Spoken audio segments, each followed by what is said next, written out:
Bilang Panginoon at tagapagligtas ng iyong buhay. Ang galing, no? Siya pa yung gumawa ng paraan para makipagkasundo sa atin. Kaya ano ang dapat daw natin gawin, mga kapatid? Magtapat tayo at gawin ang kanyang kalooban sa ating buhay. O number 3, bagong buhay. Ibig sabihin, binago ng Diyos ang iyong puso at ang pamumuhay mo. Diba? Kaya huwag mong pipigilan ang iyong yung pananampalataya mo. Diba sabi ko, gagawin din ng kaaway ang lahat para kayo ay bumalik sa dati. Pero huwag kayong bibigay. Huwag kang bibigay, kapatid. Hihigin mo lagi ang gabay ng Panginoon sa buhay mo. Number 4, buhay na walang hanggan. Ito yung epekto ng pagtanggap mo at pagkilala mo sa Panginoon. Ang kaligtasan ay may pangakong walang hanggang buhay kasama ang Diyos. Madinin mo? Dadalhin tayo ng Diyos sa lugar na walang hanggan. Lugar na kung saan hindi ka na, Brother Jason, iiyak. No?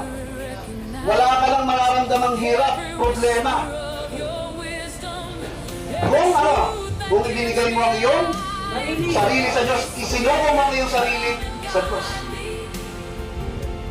Kaya habang nabubuhay tayo, hanapin natin ang kanyang presensya.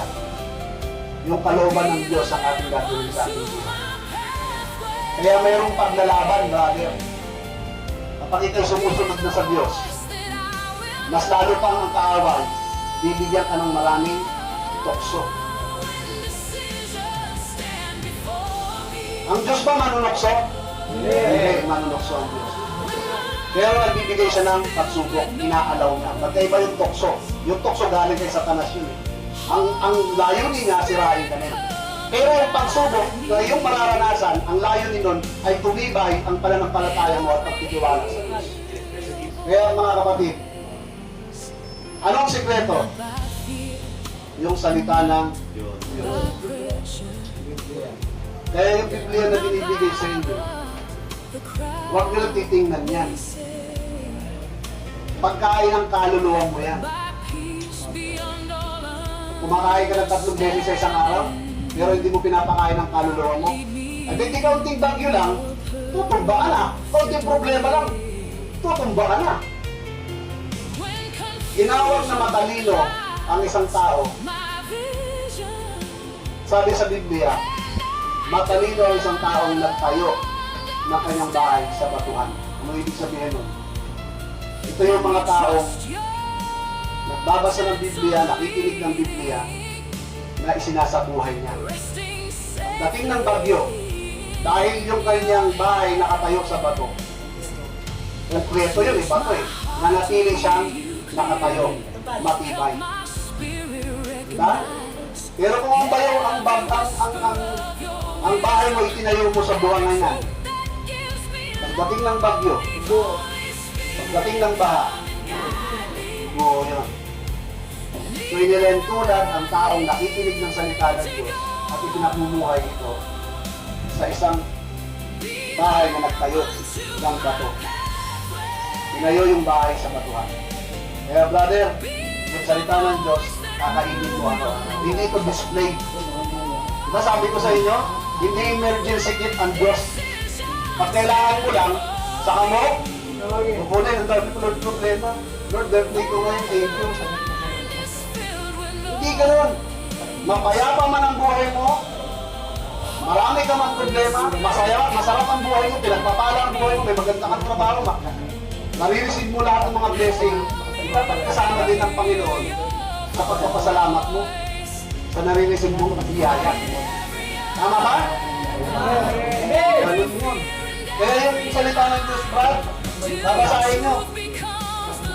Yung paninigay ito mamaya, ikaw ang mamigay doon sa mga interesado, nabasa rin na maghiraman kayo kasi hindi sapat. Pero sapat ito para mabasa nyo. Nagbibigay ito ng kalakasan ng inyong spirito at ng kaluluwa.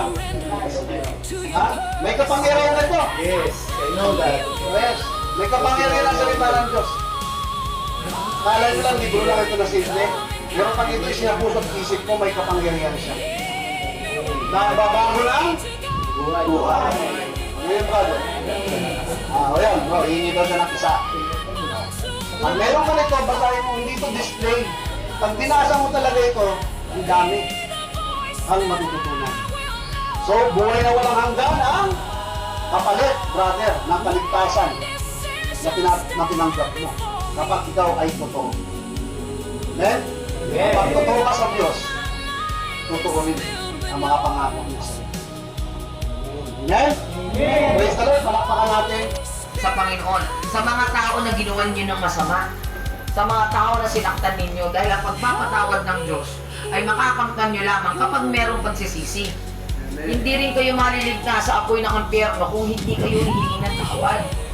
At kung kayo hihingi ng tawad dahil nandito kami, o kaya na-touch kayo dito sa isang story na itinulo sa inyo, pero babalik lang din kayo sa pagkakasala ninyo, hindi rin kayo totoong nagbabago, hindi rin kayo talaga humihingi ng tawad sa mga taong nasaktan ninyo.